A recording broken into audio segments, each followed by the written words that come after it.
Hasta fin de año los colegios navarros van a seguir con la jornada continua, todo hasta nueva orden y ver cómo evoluciona la pandemia que aunque remite todavía iba a ser recelosos en algunos ámbitos como es el educativo.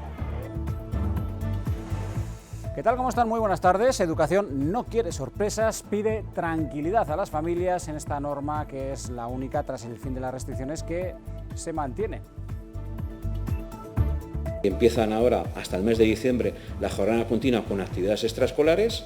En diciembre, si todo va bien, la lógica dice que lógicamente que ya eso se eliminaría, por tanto entraríamos en una situación de normalidad absoluta. Y entre tanto, Navarra, que aspira a ser referencia en toda Europa en materia de biotecnología, es lo que se ha puesto de manifiesto hoy en el 10º Congreso de BioSpain, que ha iniciado esta mañana en Pamplona su andadura y que va a clausurarse mañana con la ministra de Ciencia e Innovación.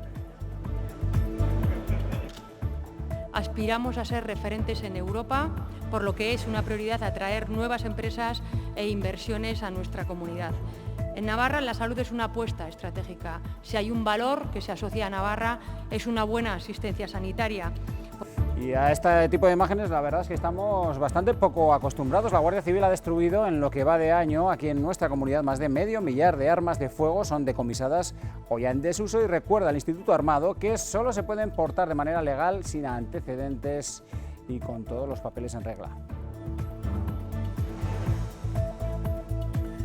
Y todo el deporte navarro está volviendo a la normalidad al 100% en cuestiones de aforo este fin de semana. También el fútbol profesional, con lo que el estadio del Sadar podrá albergar su plena capacidad. ¿No es así? Gonzalo Velasco, adelante, buenas tardes, cuéntanos.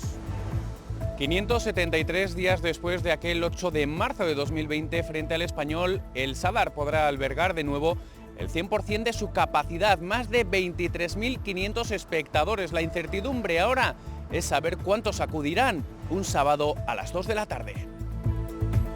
Muy alegre, porque así por lo menos estamos dependiendo de los sorteos. Me imagino empujando al equipo para que consiga su victoria en casa, que fuera está haciendo, dándolo todo y ganando todo, pero en casa quiero que falta el empujoncito ese, que estemos todos aquí. Formidable, porque hemos estado 3 partidos y aquí no se ha contagiado nadie.